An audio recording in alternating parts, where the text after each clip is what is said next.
Hemos estado hablando acerca de señales y milagros, y mi deseo y yo creo que lo que Dios ha puesto en mi corazón para estas últimas semanas que hemos estado acá hablando de la palabra de Dios es que tú y yo volvamos a creer en milagros, volvamos a creer que Dios sigue haciendo milagros y que Dios puede hacer lo que para nosotros es imposible.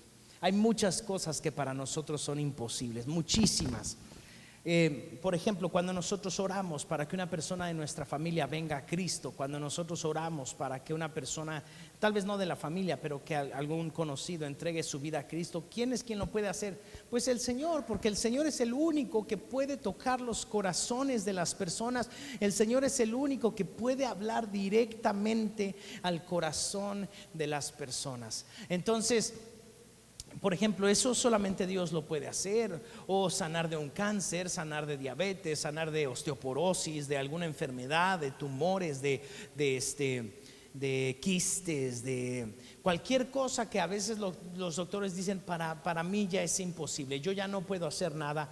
Pero qué hermoso es saber que para nuestro Dios no hay nada imposible. Amén. Cuando por ejemplo queremos que nuestro negocio crezca o queremos una nueva oportunidad de trabajo, muchas veces nos vemos topados con las circunstancias y ya no podemos ir más allá, y pensamos que ya no hay más oportunidades y pensamos que ya no podemos ir más lejos. Pero entonces en ese momento nos acordamos de algo, que tenemos al Dios de lo imposible, un Dios que hace justicia, un Dios que es verdad y un Dios que hace lo que nadie más puede hacer. Amén. Amén. Entonces vamos a la palabra de Dios. El tema que quiero dar el día de hoy se llama vuelve a creer como niño. Vuelve a creer como niño. Y es curioso que en la Biblia nos enseña cuando Jesús en varias ocasiones se le acercaban los niños a estar con él, y se le acercaban a Jesús para escuchar su predicación, y se le acercaban a Jesús para conocerlo y para tocarlo. Y Jesús nos dejó algunas enseñanzas que hoy vamos a ver, pero es importante que nosotros regresemos y vamos a hablar de algunos principios que vemos en los niños que pueden ayudarnos a crecer en nuestra fe.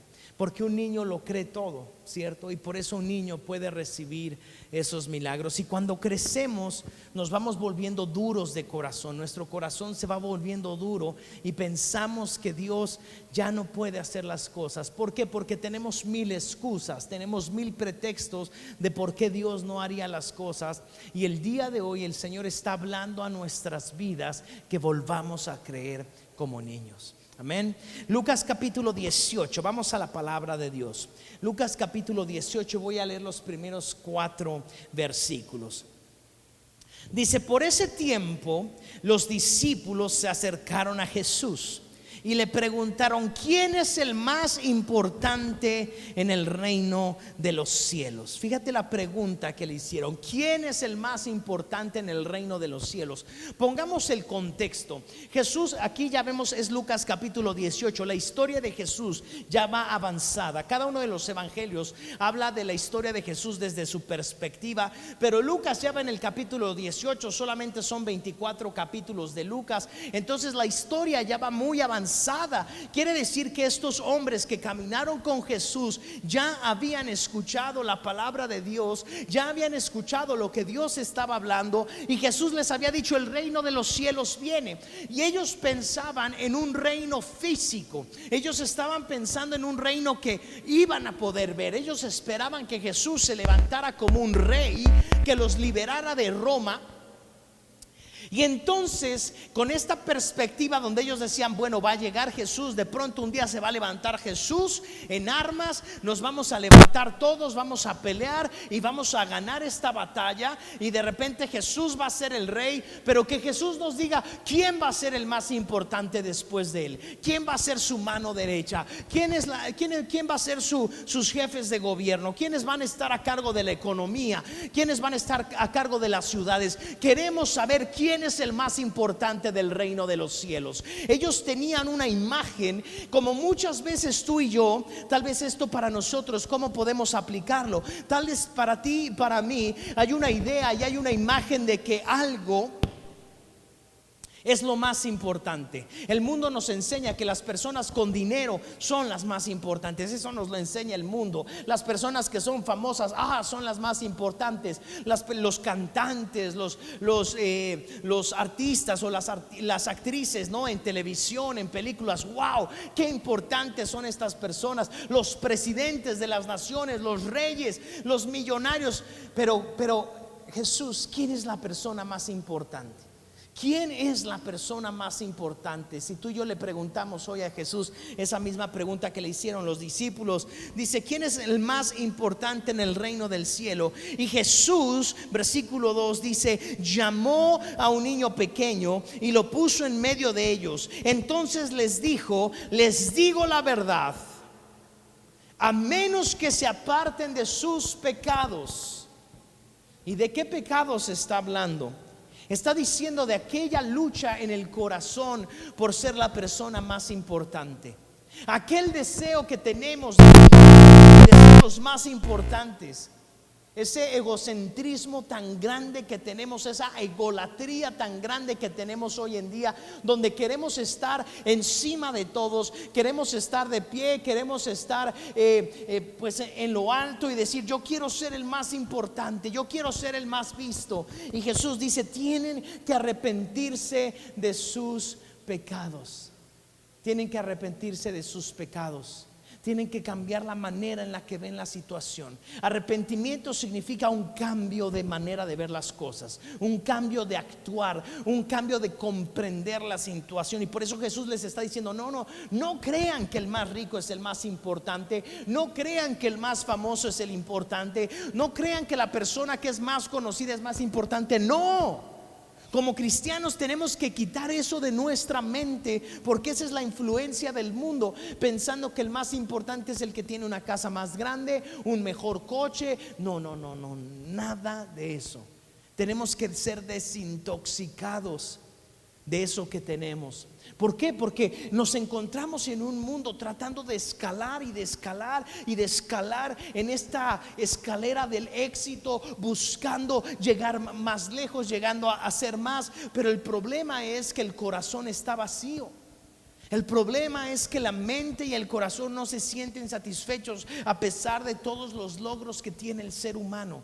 Hoy más que nunca nos encontramos en el punto de la historia de la humanidad donde el ser humano ha llegado tan lejos, que hoy planea el ser humano conquistar Marte. Habiendo tantas necesidades en nuestra tierra, el ser humano hoy está gastando miles de millones de dólares en conquistar Marte, un lugar donde no hay nada, un lugar donde es inhabitable. Imagínense, habiendo tantas necesidades en nuestra tierra. Esa es la locura del ser humano el día de hoy, tratando de llegar mucho más lejos afuera sin resolver problemas internos. Y entonces Jesús les dice: tienen que arrepentirse, tiene que haber un cambio en sus pecados, en su mente. Dice: les digo la verdad, a menos que se aparten de sus pecados y se vuelvan como niños, que se vuelvan como niños, nunca entrarán en el reino del cielo. Qué importante es volvernos como niños. Qué importante es aprender a tener ese corazón que tiene un niño, esa inocencia, esa humildad. Dice: nunca entrarán en el reino del cielo. Versículo 4, y es el primer punto que quiero dar aquí. Así que el que se vuelva tan humilde como este pequeño es el más importante en el reino del cielo. ¿Qué es humildad? Lo he dicho muchas veces, pero yo creo que es importante que ese concepto lo tengamos bien entendido, porque normalmente nosotros comprendemos que humildad es una persona que se menosprecia a sí mismo. Y entonces yo creo que soy humilde porque te preguntan: oye, ¿tú eres bueno en esto? Pues no tanto, pero pues ahí hago lo que puedo. Y pensamos que ese comentario es un comentario humilde, cuando en realidad está hablando de un menosprecio hacia lo que hacemos. En realidad no es humildad, porque la humildad no es algo que se pueda ver. Porque yo puedo por fuera parecer muy humilde, Pero si todo lo que estoy haciendo lo estoy haciendo para ganarme una posición, en realidad no soy humilde, porque en el momento en el que tenga esa posición voy a aplastar a quien pueda. Nunca hubo humildad en mi corazón, solo hubo una falsa humildad donde yo aparenté ciertas cosas. Entonces la gente piensa que una persona humilde es una persona de escasos recursos, por ejemplo, y en México se usa mucho esa palabra cuando una persona es de escasos recursos, decimos es humilde, y tampoco es humilde, porque la humildad no se ve en la chequera, no se ve en la cuenta de banco, no se ve en cuánto dinero tenemos. La humildad en realidad es algo que solamente Dios puede ver, nadie lo puede ver, porque yo puedo aparentar ser muy humilde. Pero sabes una cosa, la humildad se prueba cuando estás en una posición alta. Cuando tú utilizas esa posición, tal vez tú has tenido un jefe o tal vez algún gobernador, ¿verdad? En nuestro país, que uno pensaría que es muy humilde, pero cuando le dan una posición de autoridad, la posición de autoridad hace que esta persona aplaste, hace que esta persona sobaje a las personas, que humille a los demás. Entonces no era humildad, lo único era una apariencia. Y entonces pensamos que si yo me visto de una manera, entonces parezco muy humilde, ¿verdad? ¿Por qué? Porque me visto de una manera donde hay un cierto contexto de la sociedad donde piensa, es humilde. Pero la humildad no es cómo te vistes. La humildad no tiene que ver con qué coche traes. La humildad no tiene que ver con cuánto dinero tienes. Nada de eso. La humildad es una cuestión del corazón. ¿Qué característica hace humilde a un niño? ¿Qué característica hace humilde? Porque un niño pues no anda viendo si tiene mucho dinero o poco dinero, no anda viendo si se viste con traje o si se viste con guaraches. Un niño se viste lo que el padre le da. Un niño no le importa si el papá le da igual si tiene $1,000,000 o tiene 2 pesos. Él no sabe. Entonces, ¿cómo es que un niño es humilde? Porque precisamente nada tiene que ver con la vestimenta, precisamente nada tiene que ver con el dinero, tiene que ver con el corazón. ¿Cuál es el corazón de un niño? El corazón de un niño es que él reconoce que las personas son mayores que él. El niño sabe muy bien que una persona es mayor, y entonces cuando él trata de alcanzar la leche en el refri y no alcanza, ¿qué tiene que hacer? Pues va y le habla a su papá: oye, alcánzame la leche, pásame la leche, por favor, ¿puedo tener un vaso de leche? Hay una total dependencia del niño de alguien mayor, y eso es humildad. La humildad es aprender a ver a las personas como mayores, que es lo que Jesús nos enseñó a través del apóstol Pablo. Él dijo: tienes que aprender a ver a todas las personas como si fueran mayores que tú, no que sean mayores que tú, porque delante de Cristo todos tenemos un mismo nivel, todos, absolutamente todos. Pero la humildad es aprender a ver a las personas como si fueran mayores que uno. Ese es el corazón de este niño. Mi primer punto el día de hoy, el tema se llama vuelve a creer como un niño. Mi primer punto es vuelve a la humildad. Vuelve a creer que Dios es mayor que tú. Cuando crecemos tenemos cierto poder, el poder que tengamos, pero tenemos cierto poder. Por lo menos el poder de tomar nuestras propias decisiones y que nuestros papás ya no nos digan qué hacer y qué no hacer. Pero tenemos por lo menos ese poder. O en nuestra casa tenemos nuestro pequeño reino donde gobernamos y hacemos lo que queremos en nuestro terrenito, en nuestro dinero, y pensamos que nosotros somos señores de lo que tenemos.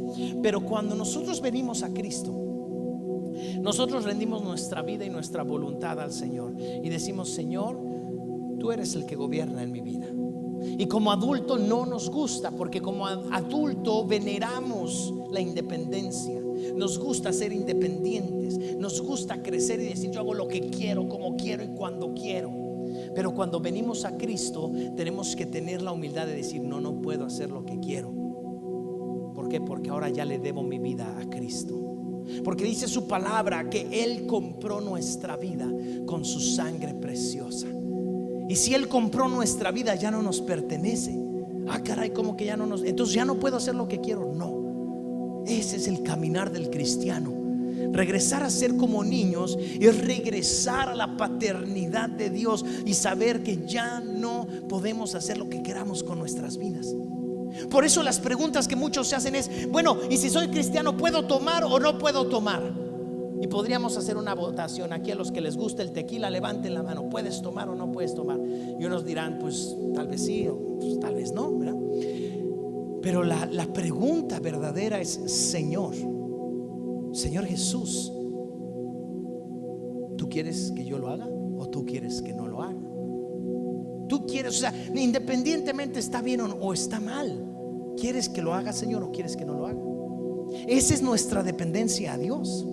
Pongo ese ejemplo, pero tal vez tú dices: bueno, yo desde que soy cristiano hace muchos años que no tomo, o ya no, eso no es una lucha en mi corazón. Bueno, pero hay otras luchas en nuestros corazones. Y hay muchas preguntas que no le hacemos al Señor y simplemente tomamos la decisión porque creemos que así es, porque todo el mundo lo hace. Señor, ¿tengo que perdonar o no tengo que perdonar? ¿Cuál es tu respuesta, Señor? ¿Tengo que emprender un negocio o no tengo que emprenderlo? Señor, ¿qué quieres hacer con mi vida? Y ese es el problema de muchos cristianos hoy en día, que venimos a la iglesia, pero todavía no le hemos cedido el control de nuestra vida a Jesús, de tal manera que Él no puede hacer lo que Él tiene que hacer. Vuelve a la humildad, punto número 1. Tenemos que volver a humillarnos delante de Dios. Marcos capítulo 10. Vamos a Marcos capítulo 10, versículos del 13 al 16. Dice: cierto día, algunos padres llevaron a sus niños a Jesús para que les tocara y les bendijera. Pero los discípulos regañaron a los padres por molestarlos. Sáquense, no estén trayendo aquí ¿no ven que el maestro es el todopoderoso? ¿Por qué están trayendo a los niños aquí? No lo estén molestando. Cuando Jesús vio lo que sucedía, se enojó. Fíjate, ¿tú pensabas que Jesús se enojaba? Como tenemos esta idea de que Jesús es hippie, pensamos que Jesús siempre está como así, como flotando, ¿verdad? Pero aquí está diciendo se enojó. Y por eso es importante que cuando leemos la Biblia pongamos atención en estos pequeños detalles. ¿Tú te imaginas a Jesús enojado? Casi nunca lo vemos en las películas enojado, ¿verdad? De la única que tal vez tú te acuerdes es cuando azotó las mesas, cuando aventó las mesas, cuando azotó a los que estaban vendiendo en el templo. Pero esta, ¿te la sabías? Esta que se enojó. Imagínate a Jesús predicando: oh, Dios los ama, Dios está con ustedes, Dios es su Padre. Y de repente los discípulos: saquen a los niños de aquí, que no estén haciendo ruido, que no estén jugando a la pelota acá. Y dice: y Jesús se enojó. Jesús cambió su rostro, porque cuando uno se enoja cambia el rostro. No puedes no aparentarlo. Cuando estás enojado estás de malas y empiezas. Yo cuando me enojo hasta empiezo a caminar y empiezo a moverme de un lado a otro y estoy enojado. Y así yo me imagino a Jesús. Estaba enojado. Y supongo que lo que les dijo no se los dijo como a veces lo leemos, porque leemos así: cuando Jesús vio lo que sucedía, se enojó con sus discípulos y les dijo: dejen que los niños vengan a mí. Pero esa no sería la manera de que una persona enojada hablaría. ¿Qué les diría? Dejen a los niños. Estaría enojado, ¿no? Eso es lo que haría. Dejen que vengan a mí. Imagínense a Jesús interrumpiendo su sermón y gritando como acabo de gritar para llamar la atención de todos. Eso es lo que Jesús haría. ¿Qué le están haciendo a los niños? ¿Por qué no los dejan venir a mí? Era un Jesús que estaba enojado.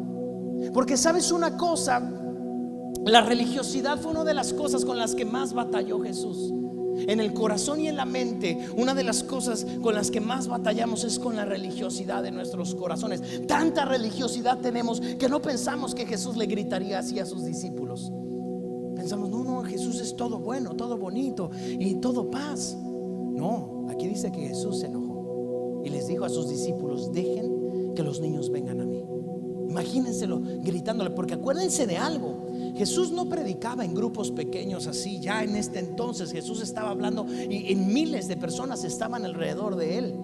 Había familias alrededor de él. Toda la ciudad se agolpaba. En una ocasión se agolpaba tanto, era tanta gente que rompieron el techo para poder meter a un enfermo. Era demasiada la gente. La gente, por ser sanada, se aventaba de las azoteas para tocar a Jesús. Eso es lo que dice la Biblia. Entonces a veces nos imaginamos: bueno, había 2 niños jugando ahí, 4 niños, 10 niños. No, es probable que había 100 niños, no sé, 150, 200 niños jugando, haciendo escándalo, porque son niños.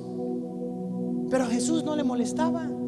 Lo que sí le molestó Es que estos niños querían que Jesús lo tocara, que Jesús los bendijera, y que los discípulos le decían: no, no, no, no, sáquense, estas son cosas de adultos, estas son cosas importantes, no estén molestando. Y entonces Jesús se enojó. Jesús se enojó con sus discípulos y les dijo: dejen que los niños vengan a mí, no los detengan, pues el reino de Dios pertenece a los que son como estos niños. El reino de los cielos pertenece a los que son como estos niños. Les digo la verdad, el que no recibe el reino de Dios como un niño nunca entrará en él. Ese es el regaño que Jesús les estaba dando a ellos. El problema es que si ustedes no cambian y no se hacen como niños, no van a ver el reino de Dios en sus vidas. Y yo creo que muchas veces Dios también viene enojado a nuestras vidas a decirnos: tienes que ser como un niño. Y pensaríamos que Dios no vendría de esa manera. Pensemos en tu vida y que Dios te está diciendo: deja que el niño salga. Deja que tu niño interior salga, porque de él es el reino de los cielos. Eso es lo que nos está diciendo el Señor. Porque muchas veces estamos muy acartonados y pensamos que hay ciertos rituales. Lo hermoso de un niño es que el niño no está siendo hipócrita, no está poniendo, y me refiero a esa imagen de hipocresía griega, donde los griegos ponían esas máscaras que tenían una sonrisa, ¿verdad? Ayer estábamos en una fiesta y había 2 botargas de niños. Y entonces tú ves a las botargas y tú piensas que están muy felices, porque ves una, en este caso pues no sé qué es, pero pues un animal. Pensemos que era un animal, y lo ves con una sonrisota, con los ojos bien abiertos y bailando, ¿verdad? Y entonces eso era hipocresía de acuerdo a los griegos, que por fuera tú ves a la botarga bien contenta bailando, y por dentro ha de estar el Señor: ya quítenme esto, por favor, con el calorón que hace, empapado en sudor, y por dentro la persona puede estar y nadie se da cuenta, ¿sí o no? O sea, por dentro la persona puede ser: qué horrible está este trabajo, qué espantoso tener que hacer esto, con una cara horrible, pero nadie lo ve. Y por dentro tú crees que está emocionadísimo bailando la botarga, bien feliz. Y no, eso es la hipocresía. Eso es lo que los griegos llamaban como hipocresía, que por fuera se ponían una máscara muy alegre y por dentro quién sabe cómo estaban. Y los niños no son hipócritas. A los niños no les importa si hay que levantar las manos así, cerrar los ojos para buscar a Dios. Y el problema es que nosotros tenemos demasiadas cosas que nos detienen de buscar a Dios de una manera sincera y verdadera. El problema es que, híjole, ¿cómo se debe de orar? Lo correcto es orar hincado o parado o sentado. ¿Cuál es la manera correcta? Y entonces todos tenemos en la mente: bueno, la mejor manera para orar sería de rodillas, ¿verdad? Y yo te pregunto, ¿sería la mejor manera? Pues no, en la Biblia no dice que es la mejor manera para orar. Claro, la Biblia dice que muchos llegaban y se postraban, se tiraban delante de Jesús, no solamente de rodillas, sino se tiraban acostados ahí a los pies de Jesús. Claro, es una manera. Pero si vas manejando, entonces no puedes orar, porque no puedes estar tirado o no puedes estar hincado. Si estás en un hospital acostado de cabeza y es la única manera en la que puedes estar, entonces no es válida tu oración. Cuando en una ocasión que te asaltan, ¿verdad? Y no puedes hacer nada más que: Señor Jesús, ayúdame. Y es lo más que puedes hacer. No te puedes hincar, no te puedes tirar, no puedes de adoración. Y entonces a veces pensamos: no, es que para orar hay que poner así como ahorita la musiquita para orar, y ponemos el ambiente y todo. Sí, claro, son cosas que nos ayudan, pero a veces estamos tan llenos de rituales y de tantas cosas que no nos dejan sacar a nuestro niño interior, a nuestro niño interior que sigue creyendo, a nuestro niño interior que correría a los brazos de Jesús, interrumpiría el culto, no le importaría si un niño viniera necesitado de Jesús ahorita, no le importa si está la alabanza, no le importa, correría y abrazaría a Jesús y se le agarraría. Un niño irreverente.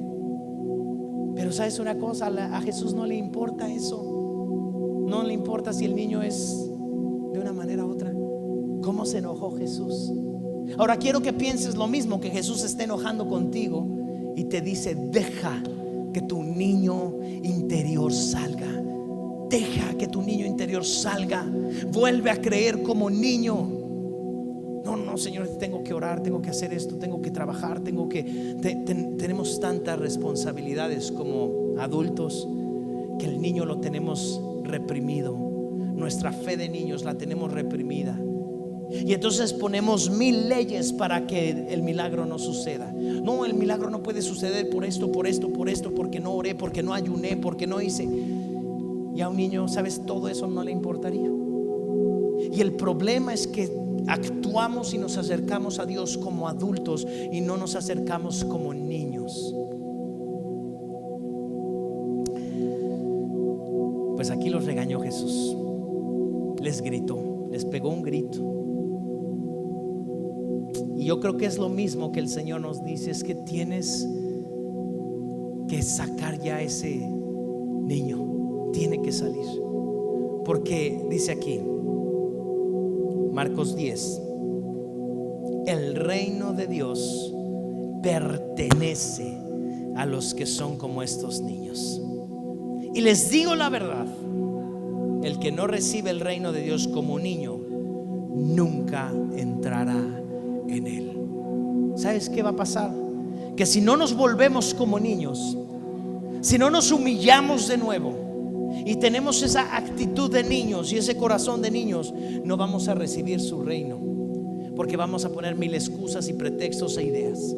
Segundo punto del día de hoy: vuelve a recibir su reino. Salmos capítulo 116, versículos del 4 al 6, dice: entonces invoqué el nombre del Señor. Señor, por favor, sálvame.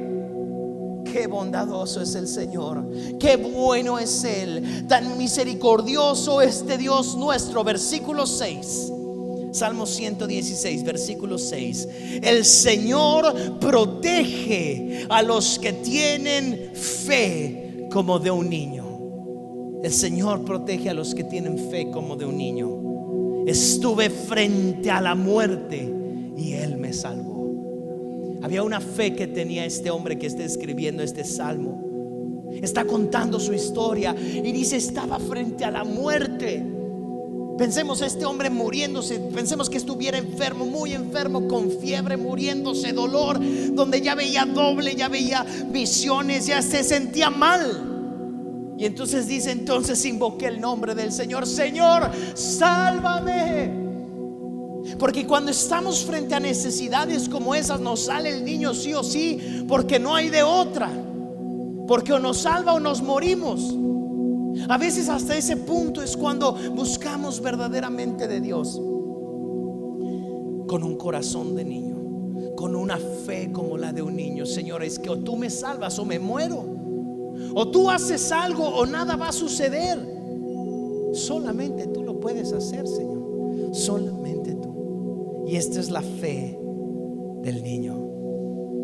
El Señor protege a los que tienen fe como niño. Tercer punto: vuelve a creer como un niño. Vuelve a creer. Cuando estamos en necesidad no necesitamos todo un ritual. Yo sé que hacemos nuestros rituales y como humanos nos sentimos cómodos en los rituales.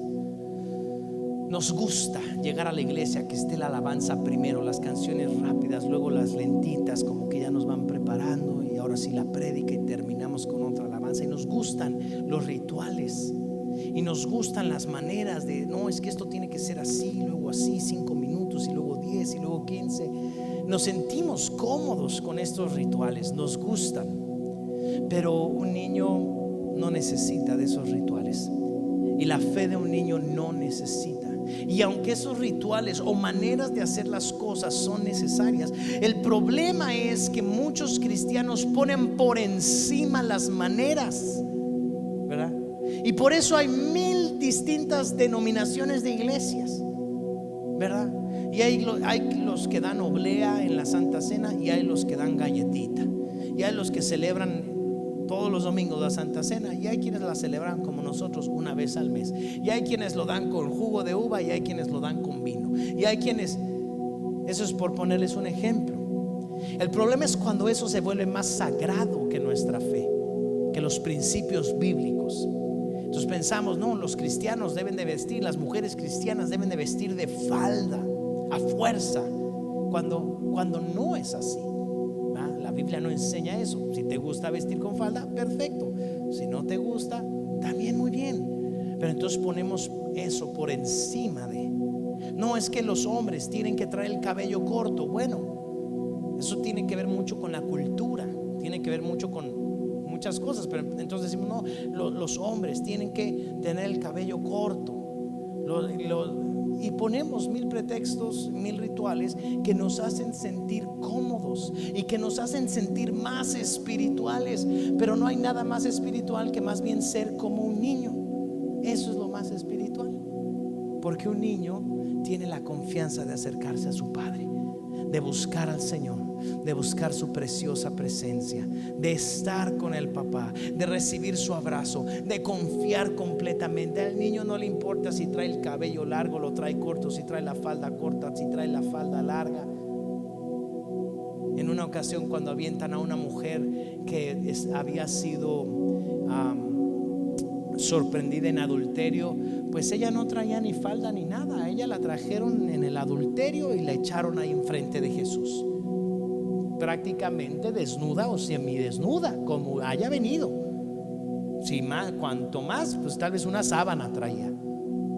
Si a Jesús le importaran los rituales, lo primero que diría es: no, yo no puedo ver mujeres desnudas. Vístanla primero, pónganle una falda y luego me la traen, y ya luego vemos. Pero Jesús no hizo eso. Jesús la atendió, Jesús sanó su corazón, y Jesús lo que dijo fue: el que esté libre de pecado, que tire la primera piedra. Entonces Jesús no está interesado en los rituales.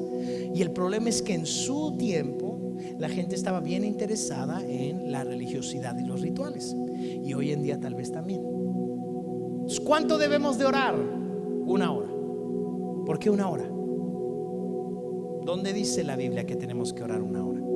No, es que tenemos que orar a las 3. La oración que sí es la buena es la de las 3 de la mañana. Bueno, ¿dónde dice eso la Biblia? No lo dice. Pero es que como ser humanos nos gusta sentirnos seguros en ciertos rituales. Tenemos que humillarnos y ser como niños nuevamente y decir: pues mi papá es mi papá, y cuando yo lo necesito, yo entro a su cuarto y le toco hasta que me abra, porque yo lo necesito ya. Eso es lo que hace un niño, ¿verdad? Papá, estoy aquí afuera, déjame dormir. No, papá, ya me desperté, ya tengo hambre. Y no le importa. Y eso es lo que como niños tendríamos que hacer. Proverbios capítulo 20, versículos del 10 al 11. Pesas falsas y medidas desiguales. El Señor detesta cualquier tipo de engaño. Cualquier tipo de engaño. Y el problema, ¿sabes qué? Es que queremos engañar a Dios. Porque como el domingo llegué bien arregladito a la iglesia, como que engaño a Dios de que Él me importa mucho. ¿Por qué? Porque pues vengo bien bañadito. Si no me importara, no vendría bien bañadito. Pero ¿qué pasa si una persona que vive en situación de calle viene a la iglesia, que lleva meses sin bañarse, tal vez lleva meses que no está sobrio, huele horrible, y llega a la iglesia y dice: Señor, te necesito? Y le grita: Señor, ayúdame, estoy perdido. ¿Qué oración escuchará antes Jesús? La de aquel que vino muy vestidito, con corbatita y muy peinadito, estuvo temprano para servir al Señor, empezó la alabanza, todo muy bonito. Pero usa esa máscara para que Dios piense, para que la gente piense que no, sí, Dios es lo primero en mi corazón, en mi vida. ¿Por qué? Porque vengo arregladito. No. Jesús no ve las apariencias. Jesús no solamente no ve las apariencias, según lo que acabamos de leer, detesta cualquier tipo de engaño.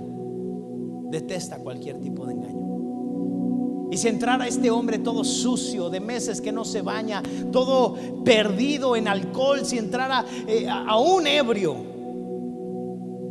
pero dijera: Señor, te necesito, por favor, que aún en su ebriedad, en su borrachera, él pudiera decir: es que si no me sacas de esto, yo creo que Jesús correría a abrazar a ese hombre, ¿cierto? Lo levantaría, traería libertad a su vida. Pero nos sentimos más cómodos. Ahora, esto no quiere decir, bueno, entonces vengamos como sea a la iglesia. No, porque sí habla de nuestro corazón. Pero no pensemos que podemos engañar al Señor. ¿Por qué? Porque llegué temprano, ahora sí me merezco el milagro. Porque estoy bien vestido, ahora sí me merezco que Dios me bendiga. Porque traje mi diezmo, ahora sí me merezco que... No es así. No es así, porque entonces ese Dios sería igual a Tlaloc o a cualquier otro Dios al que le llevaban sacrificios para sacarle algo. Y nuestro Dios no es así. Nuestro Dios es un Padre que ama. Estábamos en Proverbios 20, versículos 10 y 11. Pesas falsas y medidas desiguales, el Señor detesta cualquier tipo de engaño. Versículo 11. Aún a los niños se les conoce por su modo de actuar, si su conducta es o no pura y recta. Nuestra manera de actuar en la vida diaria es importante.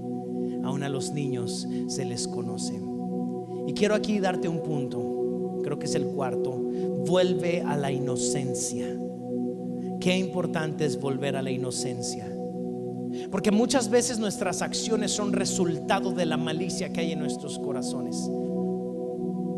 Cuando queremos engañar es porque dentro hay una malicia con la que queremos sacar algo, queremos ganar algo indebidamente. Pero volver a la inocencia es decir, Señor, yo creo que tú eres más poderoso que lo que yo puedo sacar viéndole la cara a las personas. Yo creo que a todos, a nadie más bien, no nos gusta que nos vean la cara, ¿verdad? No nos gusta que cuando cargamos gasolina nos vendan litros de 900 mililitros. A nadie le gusta. Aun si fueran de 950 mililitros, no nos gusta. ¿Quién se va a dar cuenta, hombre? Son 50 mililitros. Pero no nos gusta. No nos gusta que nos vendan ahora las bolsas. Yo no me había fijado, pero las bolsas de frijol en el súper, ¿verdad? Uno compra la bolsa de frijol en el súper y uno piensa que está comprando 1 kilo de frijol, y no es así. Son 900 gramos.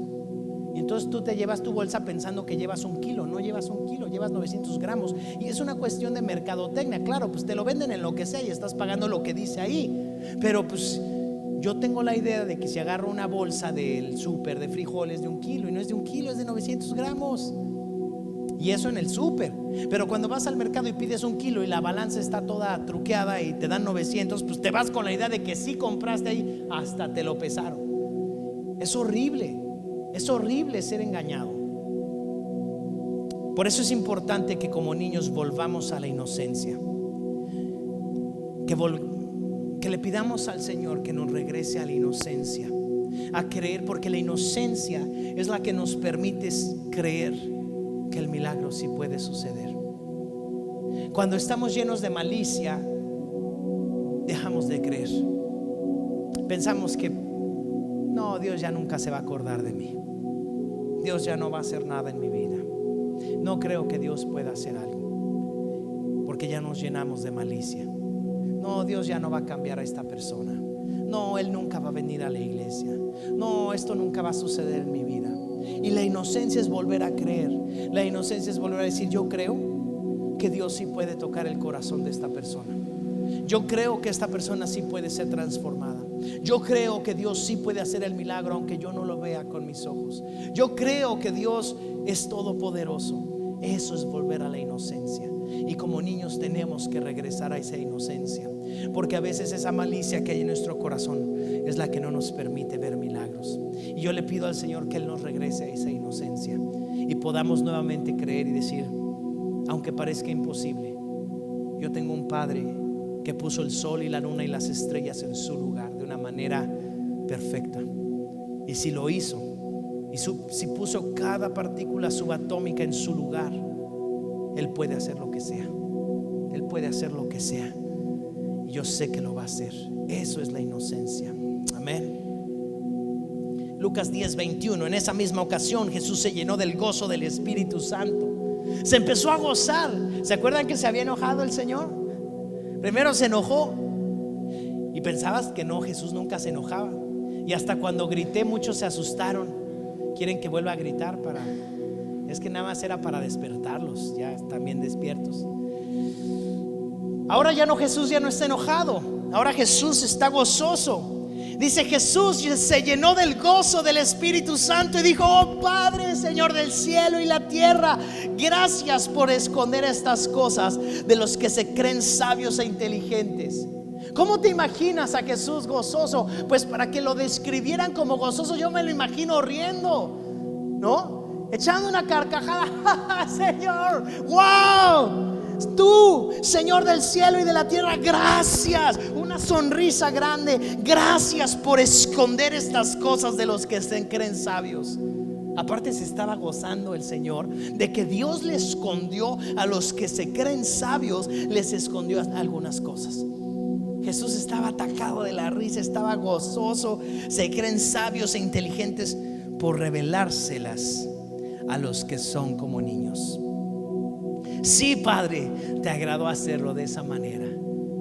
Yo me imagino a Jesús dando una oración de gozo y de alegría. Pero fíjate lo que dijo: qué bueno que tú les escondiste a los que se creen muy sabios las cosas. Y el problema es que cuando nos creemos muy sabios, cuando nos creemos muy inteligentes, según lo que acabamos de leer, a veces Dios nos esconde ciertas cosas. Qué interesante. ¿Por qué? ¿Por qué cuando nos creemos, hablamos de la humildad ya, ¿verdad? Y cuando nos creemos sabios e inteligentes, no, yo todas puedo, yo soy muy bueno, mira, yo tengo esta experiencia, yo trabajé en tal lugar, yo estudié esto, yo he arreglado estos problemas, yo soy esto, tengo tal nombramiento, tengo maestría, tengo doctorado, fui director, soy rico, tengo esto, tengo estos frutos. Y entonces cuando nos inflamos tanto, somos como un globo que está a punto de estallar. Y el problema es que cuando nos seguimos inflando, lo más probable es que sí estallemos y tronemos, porque se nos olvida algo muy importante que a un niño no se le olvida: la dependencia de Dios. Que nosotros no somos nada sin Dios. A veces hay personas que dicen: no, es que yo por mi oración, yo por mi ayuno, yo porque siempre serví al Señor. Mi hermano, mangos. Todo lo que tienes es gracias a Dios. Todo lo que tenemos es gracias a Dios. Y no se lo vas a sacar por mucho que ores, y no se lo vas a sacar por mucho que ayunes. Y no estoy diciendo que no ores, y no estoy diciendo que no ayunes. Claro que tenemos que orar, y claro que tenemos que pedirlo. Pero a veces, en lugar de darle gloria a Dios, me doy gloria a mí porque oré tanto que ahora sí Dios hizo lo que yo quería. ¿Cómo? Entonces le torciste la mano a Dios. ¿Qué tan poderoso eres que le pudiste hacer manita de puerco al Señor? Eres demasiado poderoso. Ese es el problema, que a veces pensamos que somos tan grandes que así que como que Dios se doblega frente a nosotros. No, Dios no se doblega frente a nadie. Dios es Dios. Y yo he conocido personas que han orado un montón y no han visto el milagro. He oído personas que dicen: llevo 20 años, 30 años orando por mi milagro y no ha sucedido. ¿Qué le puedo decir? Es que estás orando mal. Yo no sé, porque yo no soy Dios. Y hay personas que llegan un día a la iglesia, hacen una oración y el milagro sucede. Pero ¿qué no se supone que era como acumulación de oración, acumulación de ayuno? No. Es una dependencia de Dios. Es: Señor, haz tu obra. Y si no la haces, Señor, de todas maneras te voy a adorar. Si no la haces, de todas maneras te voy a servir. Si no haces el milagro que te estoy pidiendo, de todas maneras, Señor, te voy a honrar a ti. Porque mi vida espiritual no depende de lo que hagas o no hagas. Suficiente con lo que ya hiciste en la cruz, suficiente con lo que ya hiciste al darme vida. Y el problema es que a veces nos creemos tan sabios y tan inteligentes que Dios pone su mano en nuestros ojos y no nos damos cuenta de las cosas. Jesús estaba alrededor de personas que se creían muy sabias e inteligentes, y Jesús estaba haciendo milagros. La palabra de Dios dice en Juan capítulo 11 que Jesús resucita a Lázaro después de 4 días de muerto. Y los sabios y los inteligentes dijeron: ¿saben qué? Esto se está saliendo de control. No les importó que había resucitado a un hombre por 4 días de muerto. ¿Y sabes qué dijeron los sabios y los inteligentes? Tenemos que matarlos a los dos. Matamos a Jesús y matamos a Lázaro y acabamos con el problema. Y uno diría, ¿eres tonto o qué? Estás viendo que resucitó un hombre de 4 días de muerto. Eso apestaba. Y en lugar de doblar tus rodillas frente al creador del universo, lo quieres matar, y quieres matar al que resucitó. Y ese es el problema, que dice la palabra que los sabios se vuelven tontos, porque en su sabiduría y en su inteligencia se inflaron tanto que creen que Dios ya no les puede enseñar nada. Y dice, pero qué maravilloso que se los revelaste a los que son como niños. Quinto punto el día de hoy: vuelve a escuchar la voz de Dios. Porque cuando tú y yo escuchamos la voz de Dios y su consejo, Él nos va a revelar cosas hermosas. Pero tenemos que ser como niños para que Él nos revele. Eso es lo que tenemos que ser, como niños. Como niños, Señor. Que jamás se me olvide quién eres tú, Señor. Que jamás se me olvide que yo soy polvo, y que lo único que tengo es porque tú me lo diste. Nada me he ganado yo, ni mi trabajo. Porque verdaderamente, aunque tú trabajes mucho, y aunque tú creas que te has ganado mucho por tu trabajo, mi hermano, créeme que hay personas que trabajan más que tú. Hay personas en el campo trabajando una jornada entera, desde las 5 de la mañana, duro, en el rayo del sol, y tal vez no tienen lo que tú tienes. No es por trabajo, no es porque eres muy picudo, es por su gracia y su misericordia, es por su amor. Todo lo que tenemos no es porque yo soy pastor y me porto bien, y no es por eso. Ni me porto bien. Sí soy pastor, pero no me porto bien. Pregúntenle a mi esposa. Marcos 9, 33 al 35, y con este terminamos. Después de llegar a Capernaum, a instalarse en una casa, Jesús preguntó a sus discípulos qué venían conversando en el camino, qué venían platicando. Como que parece que Jesús se dispone a regañarlos otra vez, pero no le contestaron. Ya pusieron así como decían, viene regañado, como el perro regañado con la cola entre las patas. Pero no le contestaron porque venían discutiendo sobre quién de ellos era el más importante. Los grandes discípulos, San Pedro, San Juan, San Jacobo, San todos, venían discutiendo quién es el más importante. No, pues yo digo que Pedro. No, que Juan. No, que Judas. No, que ¿quién es el más importante? Jesús se sentó y llamó a los 12 discípulos y les dijo, ¿quién será el primero? Perdón, quien quiera ser el primero debe tomar el último lugar.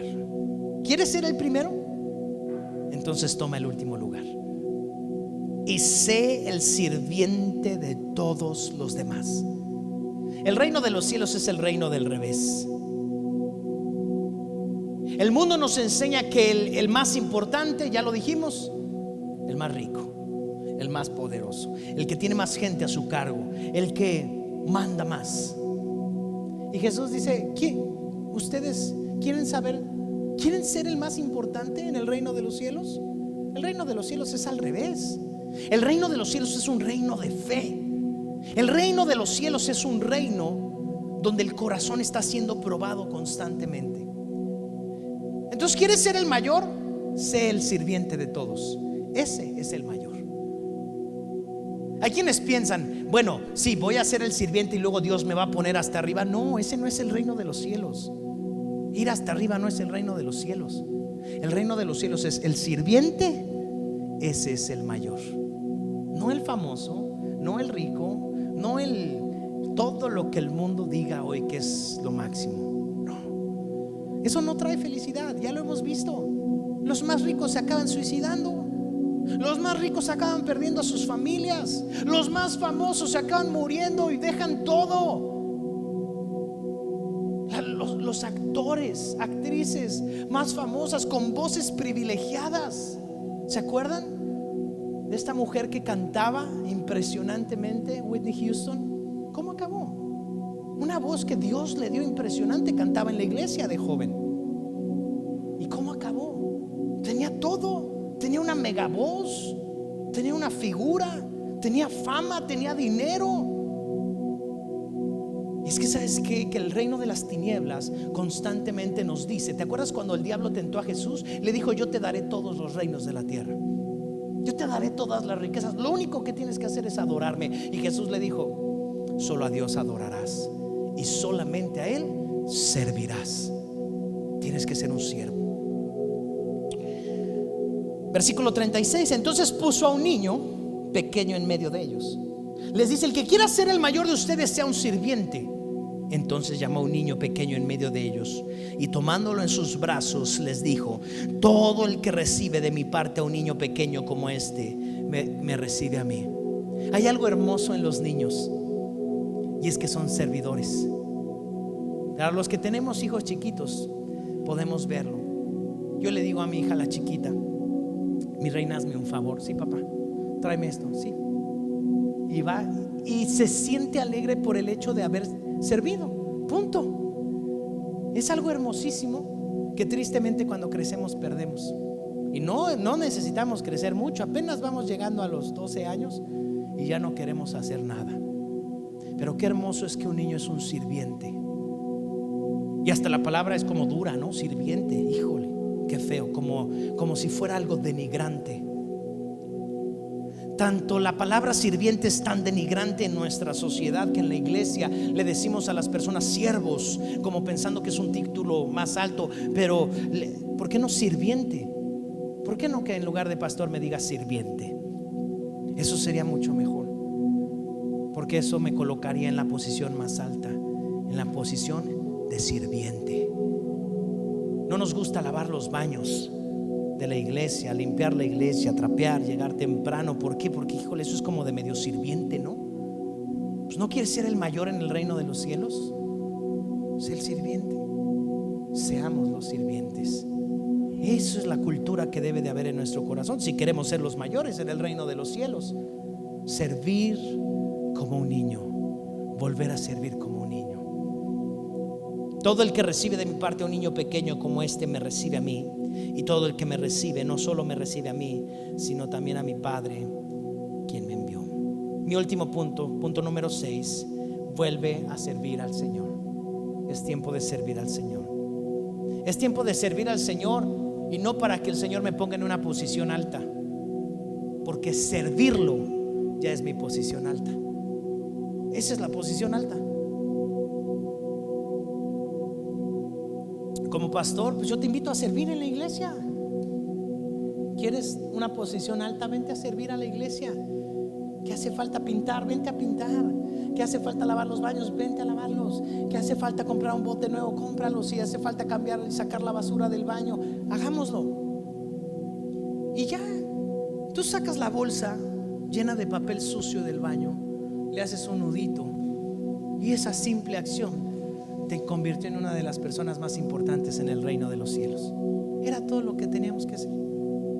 Pero pensamos que no, es que tengo que predicar, tengo que tocar, tengo que tener dinero, tengo que tener tal coche, tal posición. No, eso es basura. Eso es basura. Todo eso va a pasar. Todo eso, el coche más nuevo hoy, en 10 años va a ser un coche viejo. La posición más alta hoy en cualquier trabajo, un día encuentran a alguien mejor que tú y te dicen adiós y van a poner a otro. Así es este mundo. El mundo y sus placeres se acaban, pero el reino de los cielos es para siempre. Amén. Vamos a darle un aplauso al Señor y vamos a ponernos de pie.